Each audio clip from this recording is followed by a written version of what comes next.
Muy buenas, mis hermanos cibernéticos.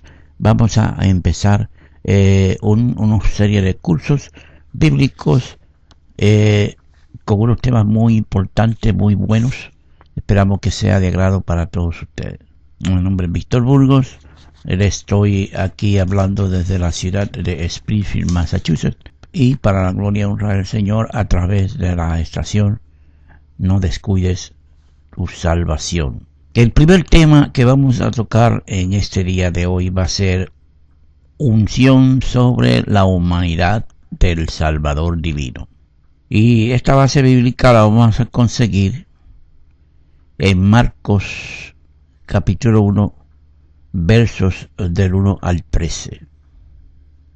Repito, Marcos 1, del 1 al 13.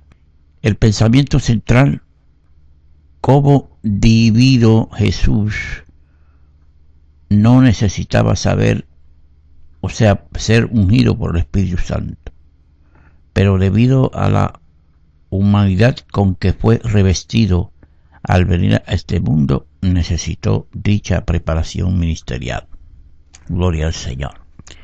Y leemos aquí en Marcos 1, versículo 2, de la manera siguiente: como está escrito en Isaías el profeta: he aquí yo envío mi mensajero delante de tu faz, el cual preparará tu camino delante de ti. Y el versículo 4 dice: bautizaba Juan en el desierto y predicaba el bautismo de arrepentimiento para perdón de pecados. Y en el verso 7: y predicaba diciendo: viene tras mí el que es más poderoso que yo, a quien no soy digno de desatar encorvado la correa de su calzado. Yo a la verdad os he bautizado con agua, pero él os bautizará con Espíritu Santo. Aconteció en aquellos días que Jesús vino a Nazaret de Galilea y fue bautizado por Juan en el Jordán. Y luego, cuando subía del agua, vio abrirse los cielos y el Espíritu como paloma que descendía sobre él. Y vino una voz de los cielos que decía: tú eres mi Hijo amado, en ti tengo complacencia. Y luego el Espíritu le impulsó al desierto, y estuvo allí en el desierto 40 días, y era tentado por Satanás, y estaba con las fieras, y los ángeles le servían. Yo a la verdad os bautizo con agua, pero él os bautizará con el Espíritu Santo. Marcos 1, verso 8. El profeta que Dios usó como precursor del Mesías solo bautizaba en agua para arrepentimiento y perdón. Juan el Bautista fue un verdadero profeta de Dios.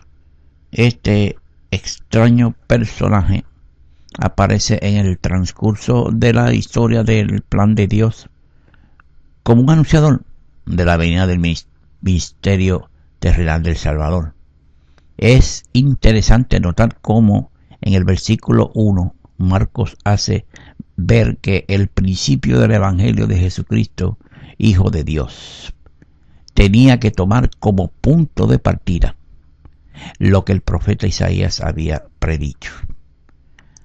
A los 30 años de edad comenzó a predicar arrepentimiento y a bautizar a los judíos en el Jordán. El bautismo solo se aplicaba a los prosélitos que se convertían del paganismo a la fe judía, pero Juan lo administraba a los que confesaban sus pecados y prometían volverse a Dios. Por lo visto, el ministerio de Juan estaba orientado hacia un avivamiento espiritual en Israel. Sin embargo, el centro de su misión era presentar a Jesús ante el pueblo, que languidecía espiritualmente como un desierto. Por eso, cuando venían a preguntarle quién era él, Juan declaraba sin reservas ni egoísmo que todo su trabajo consistía en preparar el camino del Señor.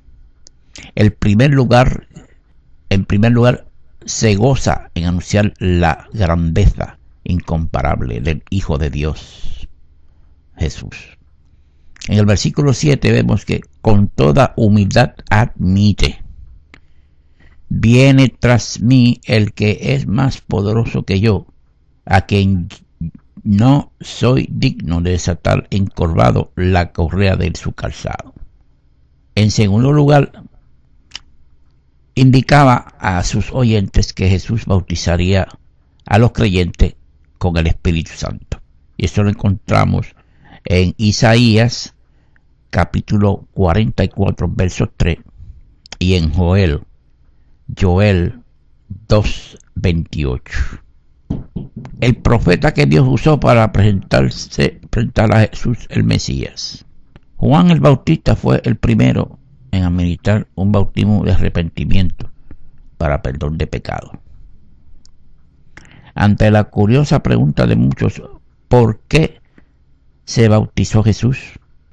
A veces se hace difícil dar mucha explicación.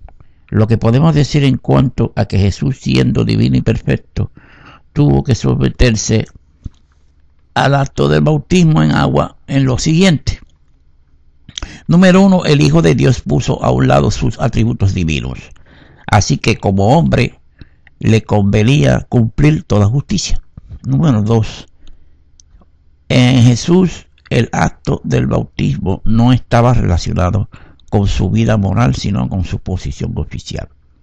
En tercer lugar, otra razón fue como un ejemplo, como vemos en Mateo 28:19 y en Marcos 16:16.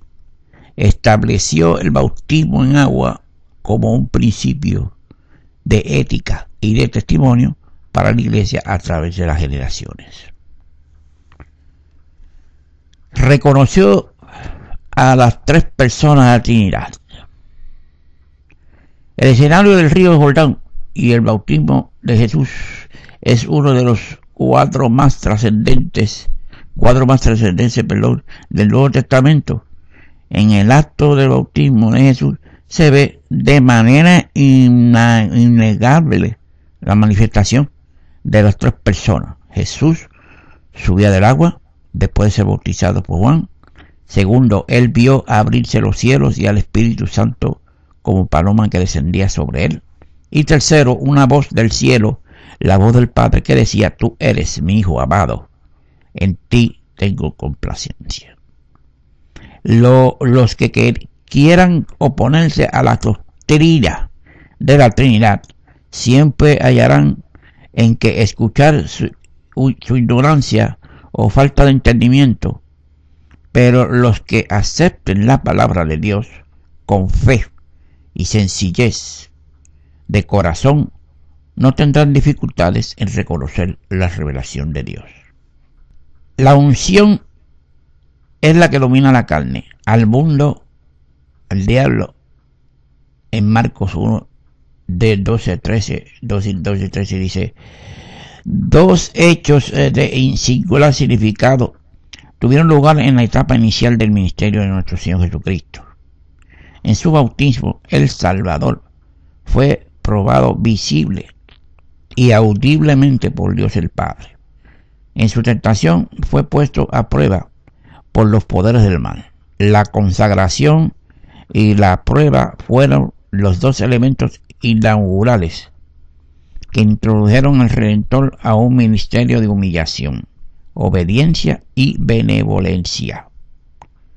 La unción divina no excluyó a Jesús de la posibilidad de ser expuesto a la tentación de Satanás. Con su ejemplo, Jesús demostró que se necesitan dos cosas para triunfar, estar lleno del Espíritu Santo y saber usar la espada de la verdad, que es la palabra de Dios, para vencer al enemigo. La vida triunfante en todos los aspectos, por pormenorizando el versículo 13, descubrimos algunos datos de su interés. Primero, nos damos cuenta de que Jesús estuvo en el desierto 40 días. En segundo lugar, Marcos informa que era tentado por Satanás. En Mateo 4, del 1 al 11, y Lucas 4, del 1 al 13, se describen 3 de las tentaciones de Jesús. Pero las palabras de Marcos sugieren que estas no fueron las únicas. Finalmente, el evangelista indica que los ángeles le servían. Según los otros sinópticos, esta atención de los ángeles hacia Jesús tuvo lugar después de que el Salvador derrotó a Satanás. Algunos ven esto como una lección de que si vencemos al diablo con la palabra de Dios y una vida santa, los ángeles mismos estarán a nuestro lado. Y resumiendo en general, en este primer estudio vimos 3 acontecimientos muy importantes. Por una parte, observamos cómo usó Dios a Juan el Bautista como el profeta que anunció y presentó a Jesús. Cuando